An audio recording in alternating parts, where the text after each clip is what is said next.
Okay, good evening. Welcome, everyone, and thank you for coming in. Before I start, can everybody just put the phones on silent? Thank you. It's a pleasure to welcome back to the AA Reinier de Graaf, and for his lecture tonight titled The Risk of Realism. Reinier joined the little-known office of OME back in 1996, and OME is known today as the epitome of a truly global architectural office and larger architectural and culture center. So indeed, the topic of globalization and cross-cultural expansion has been a recurrent theme in the work, and predominantly in Reinier's focus, in the writings and research of OME, which is systematically examined and not only embodies the consequences of this early 21st century condition. So I mention this today because of the realities of globalization, like OME as an entity today, with offices in Europe, in Asia and North America, can be seen nonetheless as a kind of practice that brings a decidedly European vantage to this kind of architectural experience and project today. So in a way, it's another way of introducing one of the significant things Reinier has brought to OME for nearly 20 years. And that includes a significant and extended exploration of the defining features of Europe and the European city in our time. Today, Reinier is responsible for building and master planning projects in Europe, in Russia, and the Middle East at OME, including the new G-Star headquarters in Amsterdam, completed this year, the Staatskantor and City Hall under construction in Rotterdam, the Torstorm residential tower in Stockholm, and the Commonwealth Institute under construction here in London. In recent years, Reinier has overseen OME and AMO's research and projects related to the energy and sustainability. And as he became director of AMO, the think tank within OME, he produced The Image of Europe, an exhibition illustrating the history of the European Union. He's more recently led work on low-carbon Europe as well for the European Climate Foundation, has worked extensively from Moscow, overseeing OME's master plan for the Skoldovo Center for Innovation and many other projects.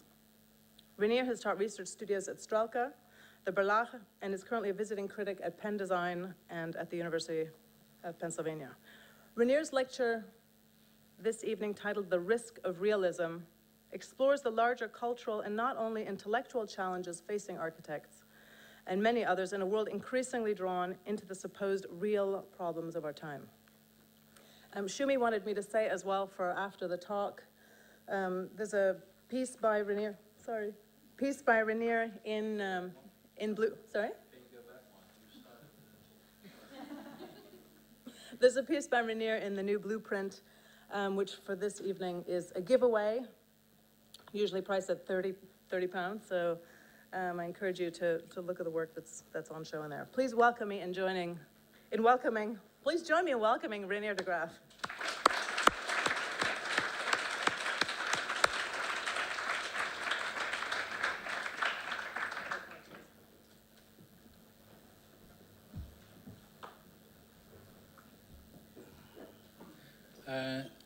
Thank you, Natasha, for a very flattering introduction. I'll be showing none of the projects you mentioned. Thanks to the AA for inviting me here. Thanks, Shumi Bosa. I basically like to start with the picture with which we have started essentially every single talk for the last 15 years, with a firm promise that this evening will be the last time I will ever show it.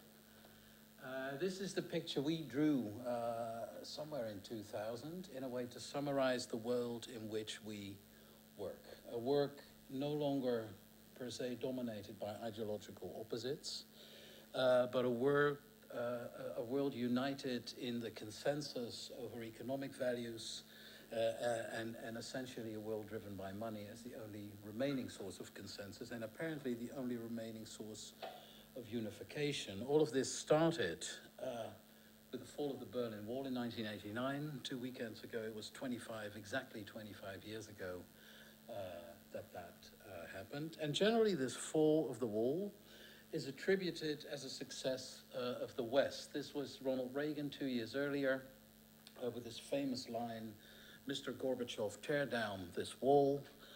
I'm sure he only uttered that line in the firm conviction that Gorbachev never would, that the wall would remain standing, and that from then on the West could actually claim the wall as a sign of moral superiority for the West. But somehow he did, and the world has changed very drastically since.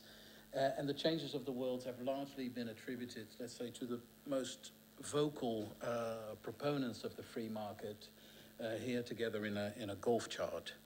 Now, that is one story to tell about globalization, but there is, as to any story, and as in the case of any consensus, always a flip side.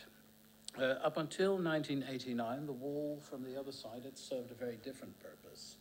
It was known as an anti-fascist protection wall in the East, and it was supposed to protect a democratic regime from the fascists in the West. That regime was democratic, not because people had the right to vote, but because in true communist tradition, people actually simply ruled, so there was no right to vote.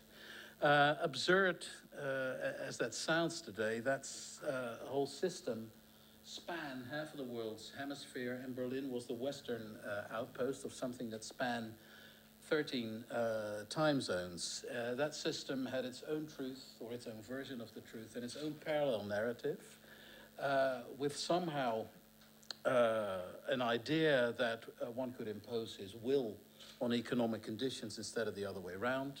So whenever we attribute, in a way, events since to this man, that man is equally important. And in a way, at least for those who've lived through it, it's very clear that the fall of the wall was partially and maybe mostly created from the East Bloc within. It actually, before Reagan's call, started with talks about disarmament, in which initially the Soviet Union offered unilateral arms reductions, which were resisted by the West at the time. And maybe the most compelling part of the story is that the wall was actually demolished by the exact same people that had built the wall, by the East as well. So this is again back to November 9th, 89, the same moment that the talk started with, but with a different story, ending in exactly the same moment in time. I'm telling this story because I've often wondered whether the history of architecture is a similar case, whether a similar story can be told about the history of architecture. This is a very famous moment in architecture. It's not about the erection of a building, but it's about the demolishing of a building. The Pruitt-Igoe housing estate in St. Louis, 1972, which was essentially the demolition of a housing quarter, but which by many critics has been heralded as the end of modern architecture. This is Charles Jenks. Modern architecture died St. Louis, Missouri, July 15, 1972, 3:32 p.m. or thereabouts. When the infamous Pruitt-Igoe scheme was final coup de grace by dynamite, the end of modern architecture. This is an earlier article, Collage City by Colin Rowe and Fred Cutter, 1976. Not only has modern architecture died, but they in particularly see it as the death of whatever view the 20th century had about the city, which is in a way an interesting magnification of what is essentially a seemingly banal act of a demolition of a building, something that happens somewhere in the world probably every day.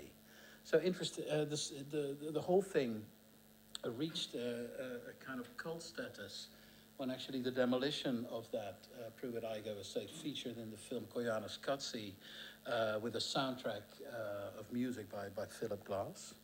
But actually, interestingly enough, the housing estate that had been built in 76 was demolished in 1972. So when we got rid of this, through a particular way of writing about history, we also got rid of this, of the Wilradieuze. We also got rid of Hilbersheimer's Hochhausstadt. We got rid of the metabolists. We got rid of, this is Louis Kahn in Pennsylvania. We got rid even of those who were essentially revisionists of the modern movement, the Smithsons. We got rid of Jaap Bakema. This is a guy that is actually responsible today, I think, for about 50% of everything that has been constructed in the Netherlands. So half the Netherlands we, in a way, also dismissed. And interestingly, the last fantasies of the 1960s were also dismissed. This is No Subsidy by Archizoom. actually an office planned by notorious civil servants from the London Public Works Department, gone. So essentially, a demolition act magnified to the scale of the rejection of almost an entire century. This, in a way, interested us, and it seems a compelling case to look below the rubble of that demolished block to see what is actually there. So let's play the film back.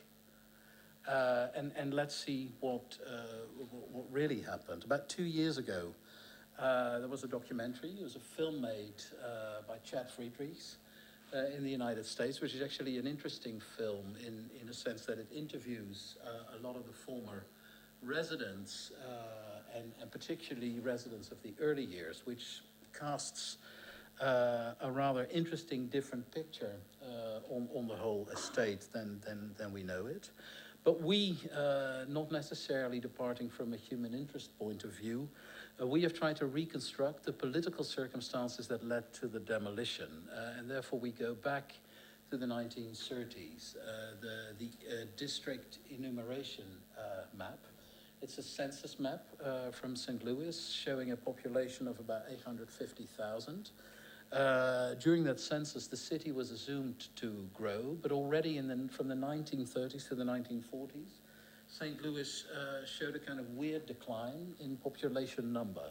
Nothing drastic, and in a way, nothing to get overly worried about. You see it, but the kind of thing was that the trend nevertheless persisted. This is the thing going through the war till after the war, while the USA is still showing an upward curve. Illinois lags behind the USA, Missouri lags behind the USA, St. Louis lags behind Missouri. And there was a trend that started in the 1930s and 40s, where through slum regeneration, highway overpasses, etc., an increasing number of people left the city, and that was void by a rather poorer class of people which came into the city, in a way settled in districts immediately around the town center, to a point that they actually started to pose a problem to the whole real estate market of St. Louis at the time. In 1947, a Republican mayor, Kaufman, commissioned an urban plan which was actually based on soliciting the initiative from the private sector in trying to gentrify the circle of neighborhoods that surrounded the downtown. This is one of these plans in the larger structure plan. The DeSoto Carr neighborhood, an interesting plan, 3-story buildings in a park-like setting. I mean, almost a kind of contemporary ACOM urban design. That was to be built there. This is actually the same land in which the Pruitt-Igoe estate is located. Then in 1949, something else happened. The United States Housing Act was passed by President Truman, which in a way unlocked federal funds for the creation of affordable housing throughout the United States. It was very precise about the sums it unlocked. It was rather grand in its ambition. It was generous in terms of its funding, but it was specifically vague as to where that housing was supposed to be built, which in a way led to the fact that this Housing Act was taken by many as a reason for many different purposes.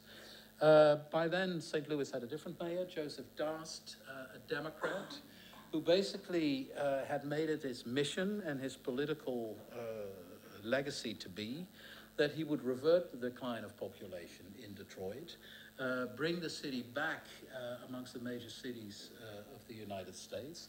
And he used the Housing Acts and the fund of the Housing Acts to essentially embark on a grand scale redevelopment of the center in a high density. This is a chief town planner called Harold Bartholomew, basically drawing aggressively a densification of the center, simply assuming an amount of inhabitants larger than 1 million, so a vast increase of the population. I mean, that kind of hubris is in a way well illustrated in a famous statement by Mayor Darst, will take Manhattan. In a way, the embrace not only of density, but also of high-rise, the embrace of a skyline in what you could call, in a way, an early, friendly sort of competition of cities. So, in a way, the public housing that was, in a way, started by the Housing Act started to play a role in that, and from there also the notion of high density and high rise. The city commissioned Leinweber, Yamasaki as architects for a new housing development with actually higher densities than the neighborhoods it replaced. Minoru Yamasaki is, of course, a very well-known architect because he's also the architect of the World Trade Center in New York. He is arguably the most important architect ever, since he hasn't made one building that went into history. He's made two buildings that are important historic moments, not necessarily because of their architecture, but because of their demolition. The World Trade Center lasted for nearly 30 years. Pruitt-Igoe actually lasted for less than 20 years. So he got to work. 33 11-story slabs, housing about 2,700 units with a population, a district with a population of about 15,000 people. Initially, actually presented and marketed with a great degree of confidence. Initially received by the architectural press with praise. This is the Architectural Forum, who actually praises the slum surgery in St. Louis, praises the skip-stop elevators, the glazed galleries, etc., etc., etc. So initially a kind of very optimistic beginning. The name Pruitt-Igoe is actually a very interesting fact. It is named after Wendell O. Pruitt, a black former serviceman from St. Louis, and William Igoe, a former US congressman also from St. Louis. This area was planned in 1951. At the moment, the United States still knew racial segregation. The blacks were supposed to live in the Pruitt part, the whites were supposed to live in the Igoe part. But by the time of its completion, the Brown versus the Board of Education decision had been passed by the Supreme Court in 1954, and in 1956, this was actually from a segregated neighborhood, a mixed neighborhood. This is the opening, as you can see here. Fair amount of black, fair amount of white people, and predominantly a lot of people and a lot of interest for this new development. And it's important to say that this whole development knew also a number of very good years. There was about a 97% occupancy rate in 1957. And actually, at the time, this line from another documentary wasn't that far-fetched. A cure for the disease. Pruitt-Igoe will rise above the polluted slums, lifting its residents out of poverty. Typical kind of modernist rhetoric. Here in the bright buildings on spacious ground, they can live with indoor plumbing, electric light, fresh plastered walls, and other conveniences that are expected in the 20th century. The Friedrich films interviews, as I said, a number of residents who are invariably almost emotionally optimistic about the initial years. Beautiful place, a big hotel, resort, I'd say, etc., etc. Now, at the same time, in the 1950s, another trend started in the United States. That was the trend that a large number of people who had the means were actually leaving the city, because outside the city, a vast number of actually cheap suburban homes was being built. Those suburban homes were made possible by the exact same Housing Act that had also subsidized the high-rise projects in the American city centers. So in a way, the Housing Act was like a double-edged sword that partially eroded some of the things that started in the city center. Now, the suburban way of life, of course, firmly embedded in the United States since the 1950s, idealized through TV series in the 1950s, with women that invariably look happy. that are also invariably white. But there is a dark side to all of this, and perhaps I should say a white side. If colors move in and drive real estate's values down, it's bound to create tension. I think that goals are mixed marriages and being equal with whites. That's one of the ladies. Well, I just couldn't live beside them. One of the main reasons I moved here was because it was a white community, and it's the only place I intend to live.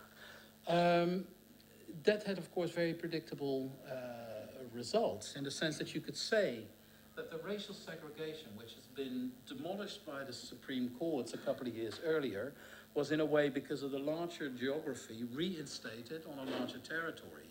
It was in a way the market, the housing market, that could in a way reconfigure the same type of segregation on a larger territory without breaking a single law. Now, the effect on St. Louis was predictable. By the 1970s, that population of 850,000 was cut in half. In the inner city, an increasing amount of apartments became available, and of course that set up the whole a whole set of projects like this for an almost impossible fight against urban flight.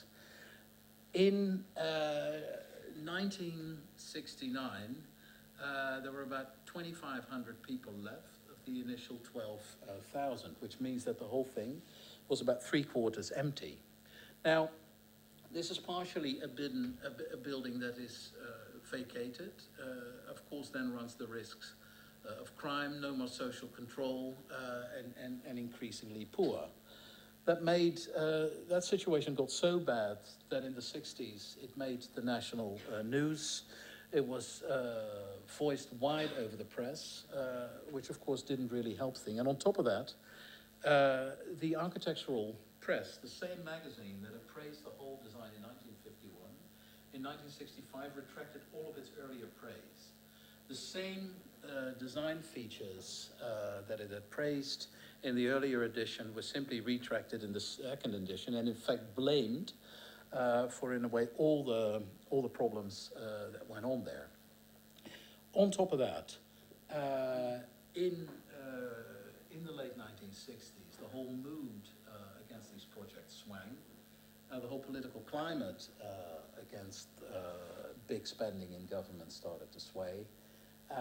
Government no longer has an open checkbook, and at that moment, the maintenance money, which up until then had been paid for by federal funds ruled in the Housing Act, was reverted, and it actually had to come out of the rent of tenants. Now, with ever fewer and ever poorer tenants, that started to pose a massive problem and contributed significantly to the decline of this thing. Towards the end of the 60s, the estate had a brief kind of political momentum in the form of a rent strike in 1969. As tenants, we got to draw a line and say no more. Taking the petition to the town hall, which was probably the summum of the estate's fame, a kind of occupy by the tenants, but still the mood was such. Public housing seen increasingly un-American as a communist erosion of the free market, so the result in a way was predictable. Now, that is, in a way, another story which actually leads to the same moment that Charles Jenks describes in his book, The Language of Postmodern Architecture. He gives it his legacy. This whole thing casts a somewhat different light on the whole thing, but the point of this is not so much a kind of petty bickering between historic interpretation. The point of this only becomes interesting when you start setting it off to the situation today. This is St. Louis today. As a matter of fact, this is the Pruitt-Igoe estate, a somewhat quaint urban forest that stands at the place where the housing estate once was. But not only the housing estate is gone, as a matter of fact, the whole city has gone. This is almost like looking at a picture of a Siberian bit of countryside. Boarded up warehouses, a kind of desolate urban wasteland, Pruitt-Igoe to the right here. And of course, since it is America, the only thing that's left standing is a church. But largely a church with no more community to cater for. And the whole thing becomes actually most staggering if you compare an aerial photograph taken in 1968 to an aerial photograph taken in 2014, where actually the comparison of these two images indicate an entirely different problem.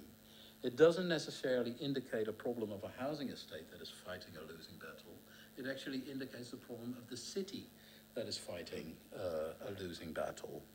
Why we need to fix St. Louis? I think it's quite interesting that at one point a city embarks on the demolition of homes to only then find itself at the top of the ranks of actually the rise in homelessness in the United States. 14% in 2012 in Missouri. Those official numbers anyway are only a tip of the iceberg. It's a kind of hidden epidemic. And this particular documentary, The Hidden Homeless, actually discovers that probably the official numbers are about a third or a fourth of the real kind of homelessness in the city that is accounted for. A very interesting thing. Demolition of a housing estate in one period, excessive homelessness in another. The demolition of Pruitt-Igoe was supposed to get rid of crime. The 10 most dangerous city in the US, I don't know what is happening. St. Louis, actually with violent crime, the largest predominant city in the US. Crimes that are particularly linked to the city center, this is a kind of overview, anything from assault to shooting, anything from burglary to robbery, etc., etc. Now, with largely a middle class gone, the city has a very feeble tax base, and the municipal authorities are in permanent need of money. So, interestingly enough, crime, rather than a problem, also becomes a source of revenue. This is an article that shows that the St. Louis police have an active policy encouraged by the municipal authorities to, in a way, find anything from loud music to noise ordinance violation, uncut grass, unkept property, to even wearing saggy pants, as in a way to substitute for the loss of a fiscal revenue base. Because of that, or despite that, or for whatever reason, St. Louis was awarded in 2012 the IBM Smart City Grant for its original policies on crime fighting. Now, this is very interesting because this essentially means that IBM largely gave an award to itself, because IBM was the city's preferred consultant under a Smarter Cities program to actually advise the city on crime and to use digital technology to combat it in the form of a chief coordination officer that stops crimes before they occur, which you call the Moneyball approach.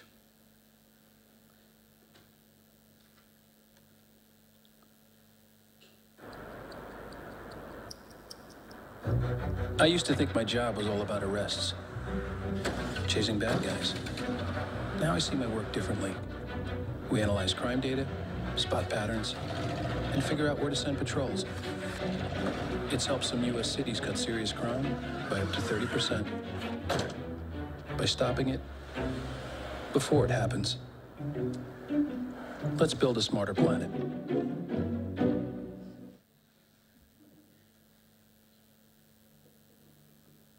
Yeah, ludicrous.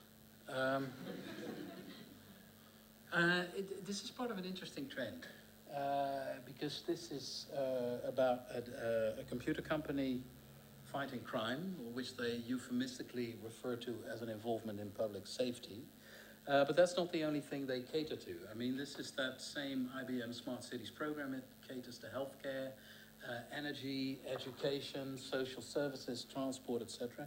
And IBM isn't the only one. There's basically every single company, from Microsoft to Schneider to Siemens, Cisco, who are now involved with the city and involved with more or less taking on public tasks. These are their missions, urban areas, amount of data, health and safety, energy, and here overcrowding, pollution, resource constraints, inadequate infrastructure, and the need for continuing economic growth. Now, that is quite a responsibility for a digital tech company to take on.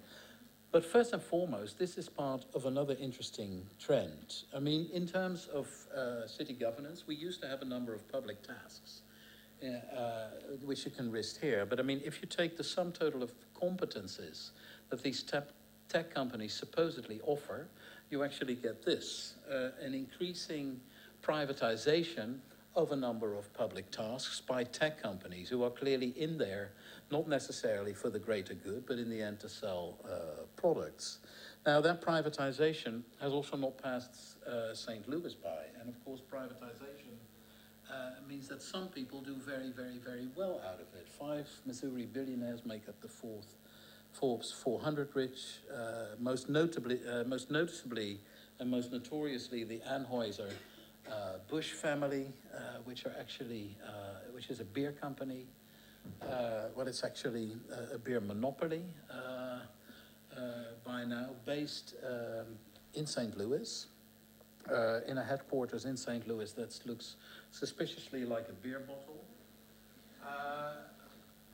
Actually, interesting thing is that Charles Jenks quotes St. Louis as the death of modern architecture, but you can also see that in terms of postmodern architecture, that wave hasn't been particularly generous to St. Louis. This is a kind of a revenue statement or the capital of the Anheuser-Busch family, and that really becomes interesting once you start to compare that kind of money to the annual budget that, for instance, the St. Louis municipalities have to spend on public safety, essentially more than 500 times larger. And this kind of money flight is, of course, a problem in terms of city management, blatantly a problem, to the point that the Federal Reserve Bank of St. Louis, actually, even a bank deems that wealth inequality as a major problem in US cities, which in a way brings me to another book that was recently written by a French economist, Thomas Piketty, with a lot of American experience at MIT, who basically has made an interesting economic analysis of the current moment. And an economic analysis that is so simple and so blatant that you basically wonder why nobody's discovered it before. He compares the return on labor to the return of capital. And essentially, once the economy reaches a moment that the return on capital becomes larger than the return on labor, there is no hope at all. By working, you can only get poorer. No matter how hard you work, there is no way of ever making up the discrepancies, the inequalities that prevail in society, because the clock and the meter will always be ticking harder with those who have the money than with those who are trying to obtain it. He's basically analyzed these categories over a long, long period of history, since the beginning of our count of years, and basically has discovered an interesting trend in the sense that the 20th century was maybe the only period in history where that wasn't the case, where in a way you earned more by working than you earned by having, which was also the period of great social mobility, of a form of social justice. Now, if you zoom in on that period and you start to look at more detail, something interesting starts to occur. This is the period indicated where actually the return on working was harder than the return on capital. These are the main urban utopias that I showed in the earlier part of the lecture. If you make these part of the timeline, you see that in a very interesting way they coincide with that economic period. This is Pruitt-Igoe, 1972. That had a very interesting effect on the confidence of the architectural profession, in as much as before they made plans, they made utopias. Afterwards, they mostly wrote books reflecting on the nature of the city, but still a very active and engaged period of thinking. So after 1999, and you more or less see that period of larger wealth than capital is cluttered with thinking about the city, and thinking about the city in a very idealistic way, where the city is a tool of emancipation for people. Now, zooming out, again, you see what kind of petty, poxy little period in the longer run that is, that maybe architecture only had that role in history, only had a certain social mission in history for a very, very brief moment in history. That period essentially runs from 1914 till 1989. From the shot in Sarajevo, the beginning of World War I, till the fall of the Berlin Wall in 1989. The most important architectural manifesto written in 1940 was the Futurist Manifesto, published in the Figaro. The most predominant architectural manifesto of 1989 was A Vision of Britain by Prince Charles. And that is, in a way, very, very interesting. Essentially, from the blooded uniform of the Archduke Franz Ferdinand of the Austro-Hungarian monarchy, we move to the red decorated uniform of the Prince of Wales. So that's the end of aristocracy, and in a way the beginning of a new aristocracy. So what is the significance of this period between 1914 and 1989? It may as well not have existed. As a matter of fact, if we eliminate it, we can simply happily continue the natural asymmetric tendencies of the financial system, where in a way having is simply more rewarding than working. These men have many things in common. They're both feverish hunters, and they share a passion for architecture. We know that. This is the Belvedere in Vienna, linked to Buckingham Palace in a kind of seamless transition and a kind of happily ever after. So what does it mean?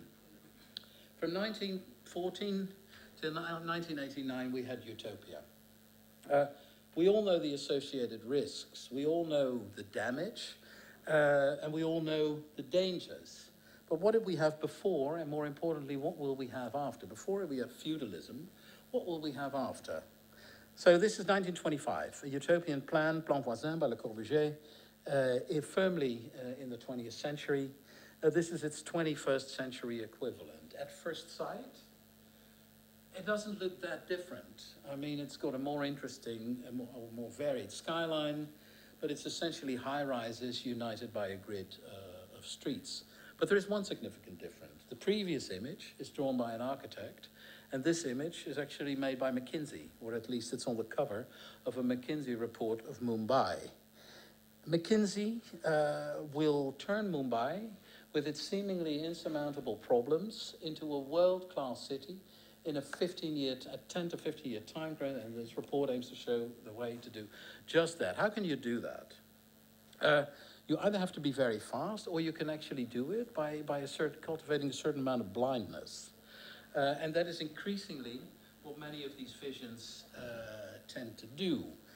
They are not necessarily urban visions, but often economic analyses, often summing up the city in terms of a series of measurable performances, whereby they strategically prioritize those performances that actually helps them raise on the lists that are increasingly made about cities, and which are in a way increasingly made about the competition of cities, the so-called livable cities list. So it is in a way an analysis and a strategy for Mumbai to rise on that list. But what does that actually mean? Because that list is topped by Vancouver, Vienna, Melbourne, Perth, etc., etc. One actually would wonder why anybody would want to be on the top of that list. But anyway, a series of cities, we all know the name, with a list with the top 10, a list with the bottom 10 of cities that are supposedly least livable. But if you look here, there is of course simply the distinction between rich and poor cities. There is simply the distinction between cities who grow in terms of GDP and cities that grow rapidly in terms of population. And if you take the same Piketty analysis and you apply it to the city, you get a same kind of tragic thing. Let's say you compare GDP growth and population growth. the X in between ventures to either side. As soon as you have more population growth than GDP growth, actually your livability goes down. The sooner you have more GDP than population growth, your livability goes up. So in a way, this is in a way a list between GDP and population, which means that invariably on that side of the city, that also the city will be an increasing source of inequality. The more we aspire to this, the more we get this in return. Now, at the time of Pruitt-Igoe, or in the last century, there was a division between rich and poor, whereby the poor was something that needed to be addressed. Increasingly in all of these plans, that has morphed into the included and the excluded. And the excluded have one major advantage in the sense that they can be ignored and forgotten, to the point that in a way this is in tandem with this is in tandem with that. That is the Rio-Panama and even at the US border. So 25 years after the collapse of the wall, there is a very interesting situation. That whilst the wall between the two dominating political ideologies has disappeared, there is a whole set of other walls which in a way are invisible, but which in a way harbor a much greater contrast than this wall ever did. I would like to read some old writing by Baudrillard. This bit is about the American highways. To the person who knows the American freeways, the signs read like a litany. Right lane must exit. This must exit has almost struck me as a sign of destiny. Oh, sorry, he's French. I've got to go. I've got to expel myself from this paradise, leave this providential highway which leads nowhere but which keeps me in touch with everyone. This is the only real society or warmth, this collective compulsion of lemmings plunging suicidally together. Why should I tear myself away to revert to an individual trajectory, a vain sense of responsibility? If America is resuscitated, it knows only the self-evidence of wealth, the tautology of power, which it magnifies to the dimension of the nation or indeed the whole world. The have-nots will be condemned to oblivion, to abandonment, to disappearance pure and simple. This must exit logic. Poor people must exit. The ultimatum issued in the name of wealth and efficiency wipes them off the map, and rightly so, since they show such bad taste as to deviate from the general consensus. If you go back in time, and you revert back to the Berlin Wall, there is a situation that if you show the other half, you have the other side of a wall, but you have a side that doesn't look that different. And that is in a way ironic. There is a wall, but there is a more or less similar condition still in the 70s on either side. This is another picture from the Venice Biennale this summer. This is Pyongyang and Seoul. Seoul and Pyongyang. In many of the cases, you get it wrong as to what is where. High-rise in Seoul, high-rise in Pyongyang, to the point that there is actually a strange similarity on either side there. Well, with a little bit of imagination, that in a way revokes that Berlin moment. I'd like to end on 2 weekends ago when the fall of the wall was celebrated its 25th anniversary. And in a way, end on a kind of political note. This was the world in 1989. This was part of the world that was democratic and part of the world that was not. The part of the world that was not was mostly communist. And we always assumed that after the fall of the wall, the amount of blue would increase at the expense of the red, that we would have more democracies and fewer dictatorships. Today, that is only partially the case, because there has been the emergence of an interesting third category. This is, in a way, our admittedly somewhat simplistic political analysis of the world. In the blue, you have democracy, there you have elections. In the red, you have dictatorship, there you don't have elections. And in the yellow, you have elections, but you know the outcome in advance. And that's an increasingly successful political system in the sense that it provides an alternative to dictatorships to seem democratic, but at the same time, it also provides a very dangerous erosion to established democracies to show ever more autocratic tendencies. We, and I deliberately say we architects work a lot in the yellow.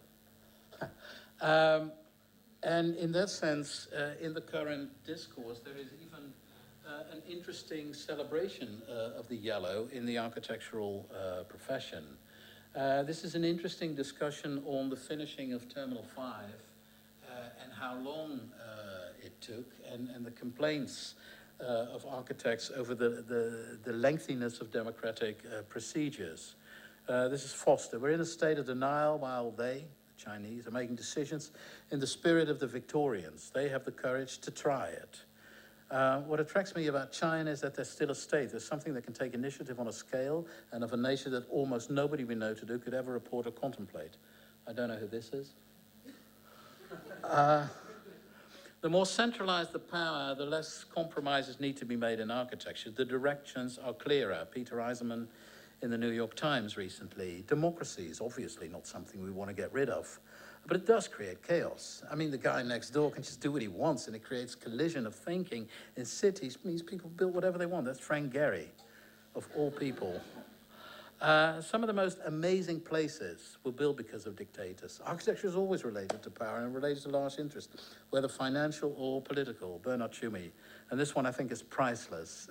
I think the best thing to have is a benevolent dictator who has taste.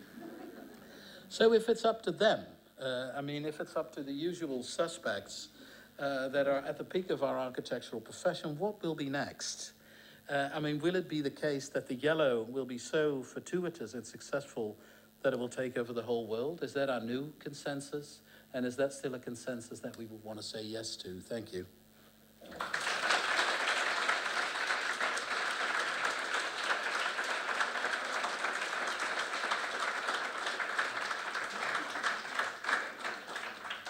In a truly democratic fashion, I refuse to answer any questions. Really? Oh. Thank you very, very much. I think what's really interesting is the kind of beautiful expose and narrative that you've drawn across the globe, but that begins and ends with Berlin, but actually begins and ends with the model of the currency, I think more than the map. And to bring it back to Europe in a sense, because I know that's also predominantly been your focus for quite a long time, what does this do for us in Europe? What is in a way, our critical realism that we're facing today, and how do we as architects begin to address it? Or do we just kind of push for yellow? I don't know. I don't think Europe is particularly relevant. I mean, or not more relevant than any of the other parts of the globe. I think there is an interesting comparison. I mean, if you read Piketty, it is not a very optimistic view because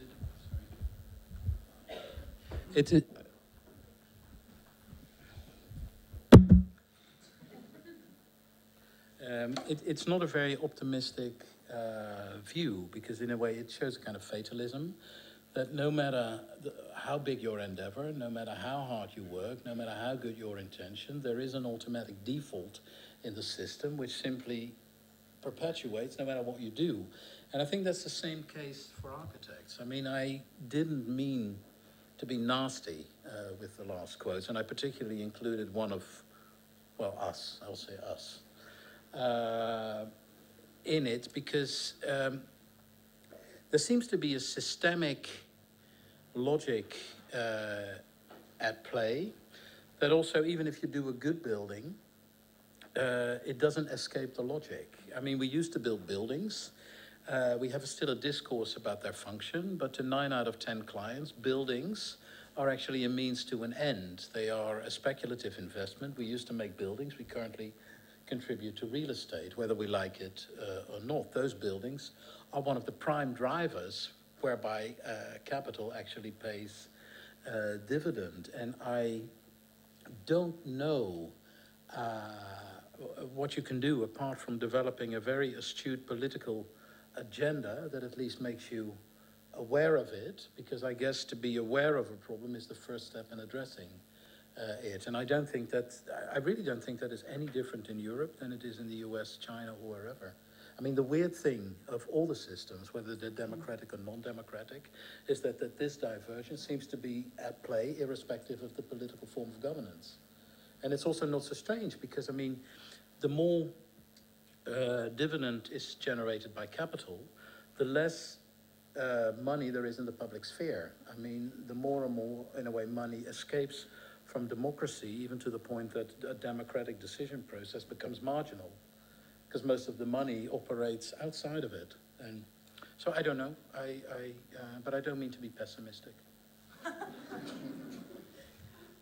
As another kind of anecdote, I'm sure you know about the Pruitt-Igoe, one of the other contributions to the social demise and the kind of structural architectural demise of the project in the end was quite a few of the buildings were women and children only. Yeah. And so that also then, as this kind of social policy that as an architect you have absolutely no control over. Right, I yeah. mean, it limited the engagement of men in the buildings, it criminalized male presence within the buildings, and so all of a sudden poor families becoming poor. There's an interesting reason for that, because it was not that the building was inhabited by single mothers. It was even when people were married, when there was an able-bodied man as part of the occupants of the apartments, if there was an able-bodied man, they didn't qualify for any form of support. So the moment you didn't have a job, but you were an able-bodied man and you could work, you lost whatever kind of welfare or social provisions there were. So people also artificially separated in a way to keep on going, which was one of the flaws of the system. So what's the next diagram, or what's the next YES? Because now you've promised that that doesn't reappear. Yeah, so I don't know. Wait, where'd it go? Yeah, wait, it's there. I don't know. But I guess the interesting thing about the diagram was that it sort of more or less accidentally came about. I don't know how. I think as a joke. But then we had an intuitive sense that it was compelling and pregnant with some sort of meaning.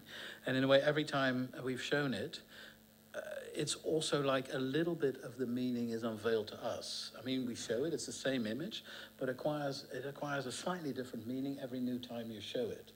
And in this sense, I feel that by now, probably our progressive insight is such that its mystery is gone for us, so then it's time to start with something else. Can I open up to questions from the floor?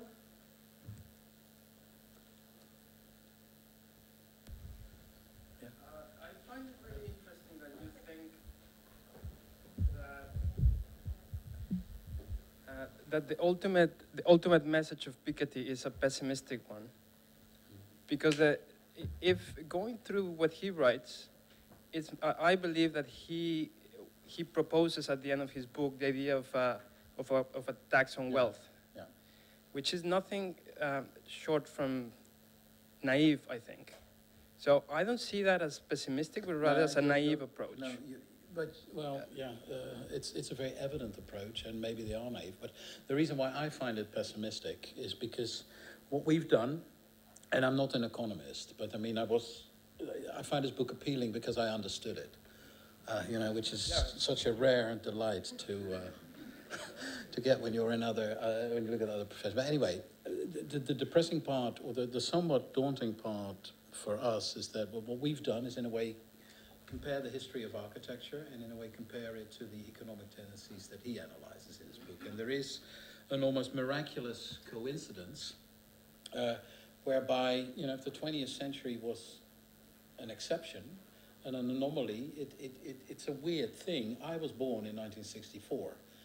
I left university in 1989. So my entire education, my entire view of the world is actually calibrated by a period that is evidently an anomaly in history. My whole architectural education was all about the stuff that I've shown that is apparently an anomaly in history. And if not depressing, I have to say that I find this revelation somewhat disorienting at best, No, absolutely, I absolutely agree. I think the point for me will be how do you translate those results or that analysis of understanding that period in time was nothing but an exception, and you flip it around and try to understand how to turn it into a positive argument against it. So that is a big challenge. And I think that's, in a certain way, we're kind of missing that.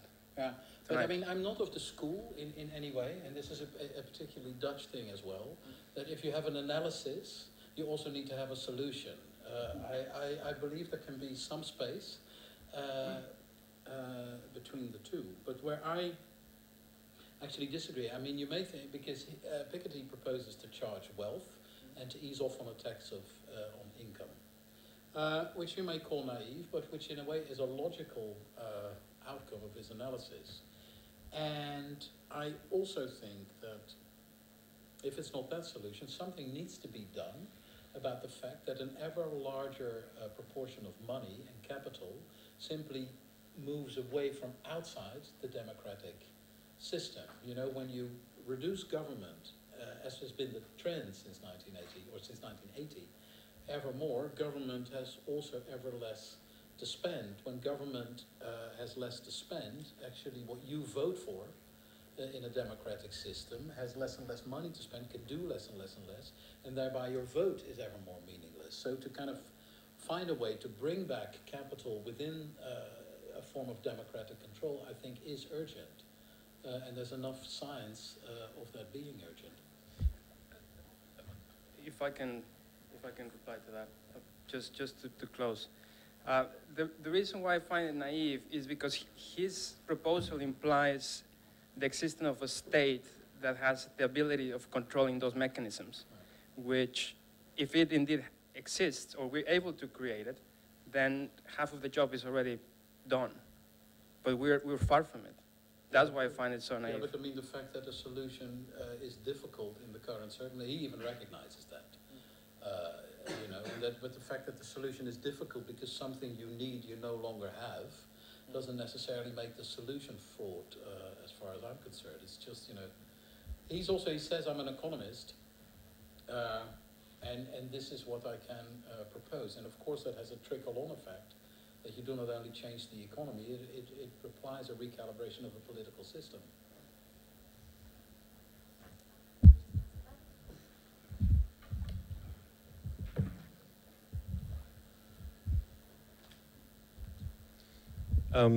I don't want to ask you a question about what's next. I think you've been very clear. I mean, and anyone who's maybe read William Gibbon's Decline and Fall of the Roman Empire knows exactly where we're headed. My question really is a more pragmatic one.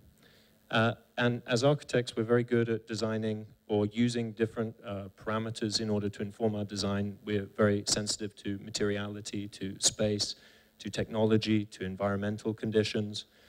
And yet, we never consider finances as a primary driver of design, or indeed, let's say we never think about financial architecture, which underpins architecture. And I just wondered why you thought that might be, and even, I mean, within the role of OMA, AMO, if you would apply your energies towards devising financial mechanisms to reverse the processes that you've described.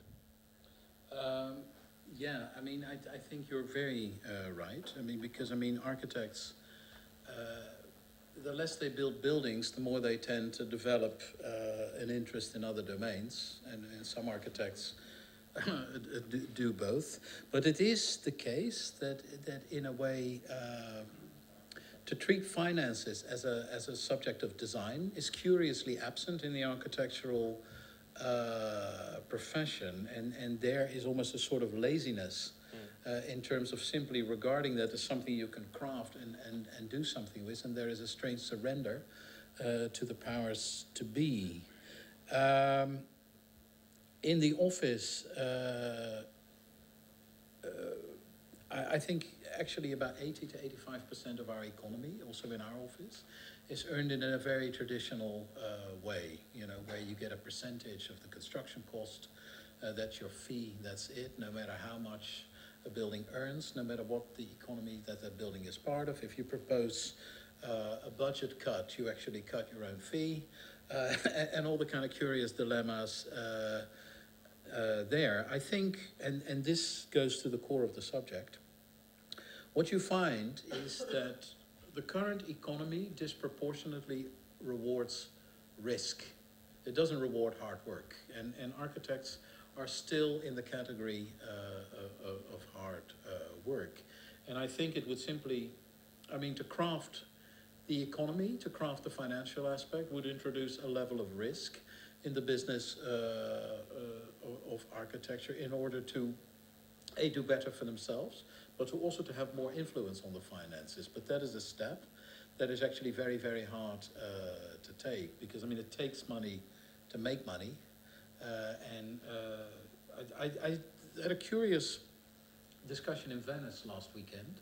Sorry for this sort of detour anecdote. With a very young architects practice who actually worked on the basis where they would share in the success of their design, you know, as a kind of a reward model. And then it all went very well. They refurbished an existing building for a client. They rented a floor themselves. And then if the rest of the building would become full as a result of their thing, they would be rewarded. Now, the depressing thing was that they were rewarded in terms of workspace for their own office. And you know, that indicates something that I think it's an interesting principle, but the scale of the economy there is such that it also quickly ventures to meaningless. But I think your point about making finances a subject of design is very, very valid and probably very important. Excuse me for interrupting. My English is not very good, but I graduated this school when you were 2. When I was 2? Yeah, I graduated the A in '66. Okay. And actually I'm here because I'm celebrating my 75 years Congratulations. birthday. So, congratulations. and I came to listen to you, and I enjoyed very much what you said. And I'd like to conclude something that you didn't say. Actually, what you were saying in that architects shouldn't be neutral. They should join politics. They should join for a better society and not just stay behind and obtain commission from dictators here or there because there is money. They should, in their country, fight to change the government. So, as you said, the government will fight for finance to do welfare for the people. In the 50s and 60s, when there was welfare society in London, there was great social architect. The LCC did unbelievable design. Never again such design was made in Britain. And that was because the political system was different. Then came, as you were very well shown, Thatcher and Reagan, and changed the world and killed the welfare society. So what I'm trying to say, and I did it personally, I joined politics. I was the first deputy mayor of Tel Aviv for a while. And I think you should, with your experience and with your very well thought attitude, urge architects not to be neutral, but to join politics, not necessarily practicing, but at least fighting for their ideals. Thank you. Okay. Thank you.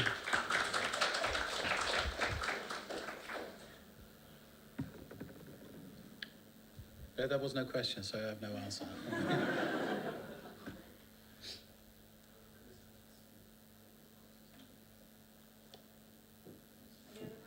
I feel like your talk was a provocation of sorts, that it was a call to arms in a sense, and a kind of provocation to ask us to be political in a sense, or to at least consider these things in a framework where I think many of you now are working in unit projects that may or may not touch on any of these ideas, but it does broaden the conversation, and what it does importantly is really start to set out where you would want to engage as a burgeoning architect, in some cases well-versed, well-practiced architect.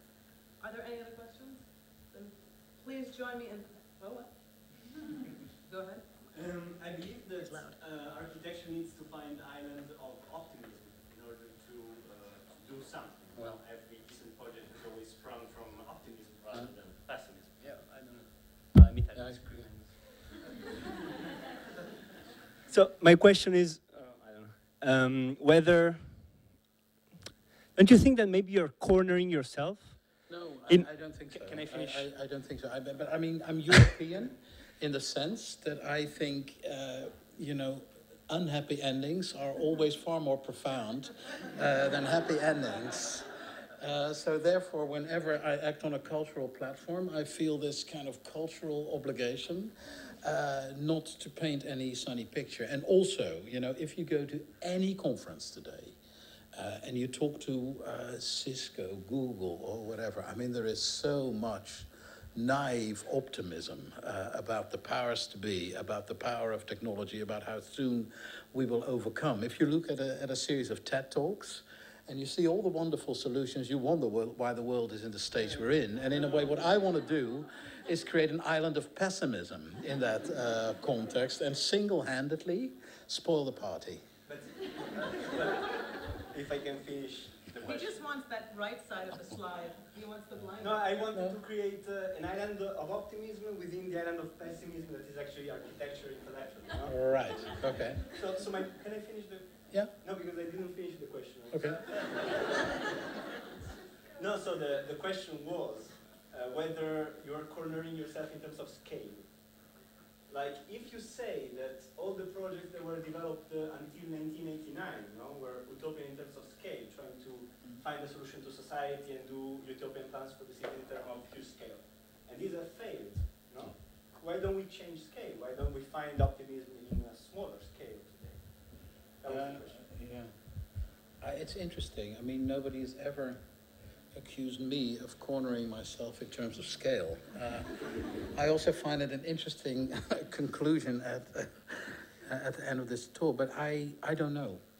Also there, I have an opposite. If you look at the whole green discussion and the whole sustainability discussion, I am always mesmerized, you know, by the scale of the urgency and the scale of the rhetoric that goes like this, and then the scale of the interventions that goes like this, you know, from cities to houses to caravans to to beer tins to ever more meaningless devices, etc. So I don't know. I think the whole problem of the market economy is that the market economy has cornered itself in terms of scale, in the sense that we live in a competitive landscape, in a landscape of partial interests, where addressing grand issues simply is never possible anymore, because there's always the ulterior motive of somebody you're competing to, so not giving away the full story. So I like the large scale. Why don't we act in small scale if the Yeah. grand narrative is compromised? Say on the scale. Yeah, but I mean, I think then acting in the small scale is a kind of resignation to the compromising of the grand narrative, which at least I'm not prepared to do. Okay. But I mean...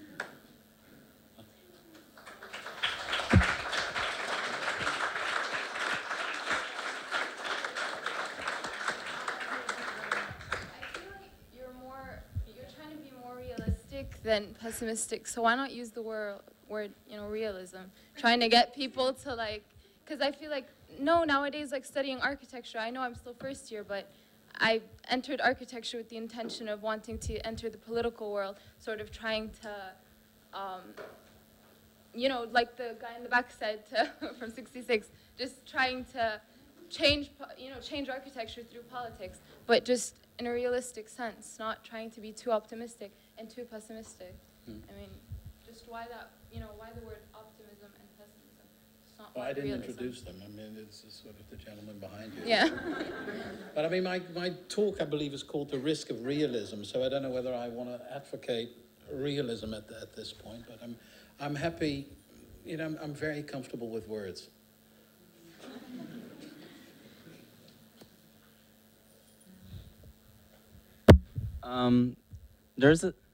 There was a point in the 20th century where you had Foucault and you had May 68, and architecture was viewed as power, and then no one wanted to do architecture because all architecture was a kind of a dictator instrument.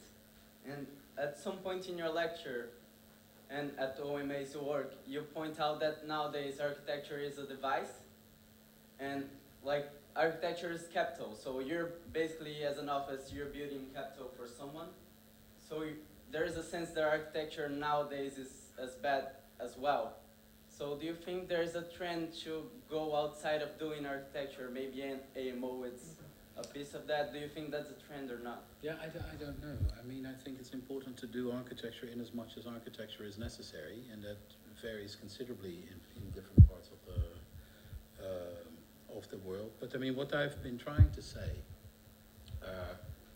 and not to be all out pessimistic, but what in a way I've been trying to say is that, you know, we know the damage the utopias of the 20th century have done, you know, and I in no way want to idealize Pruitt-Igoe. That's not, or Corbusier, or any of the grand visions of them, because the damage is clear.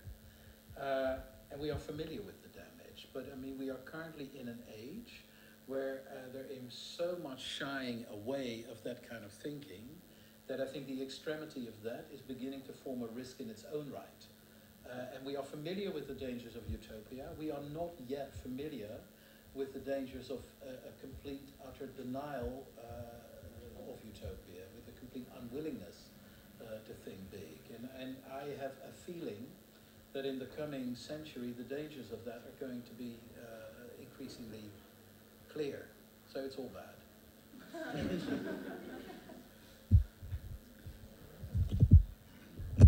What you seem to suggest is that architects need to start, in a way, taking the profession more seriously, or not taking the profession, but actually having a vision or having a dream or having an idea or things like that. But I clearly remember someone saying that architecture is, architects take themselves far too seriously, and that they're not, I mean, you know, their value compared to the capital or compared to the land value is very, very little. Who said that? Actually, it was you. Oh. In a lecture. So I'm quite interested that. Well, I think it. I mean, yeah, I think it. Yeah, I think it's actually true. I mean, I don't think there's a shortage of taking themselves seriously among architects. But what is your question? Yes, I was just interested because in modernism, what actually happened was this idea of a vision of a future. No? And that was the entire idea of utopia. But now architects seem to shy away from that idea. That they seem to say that it's not their job to kind of do anything in the world. It's not their job to change things in the world. They have no value. They have no goal. It's a very autonomous profession.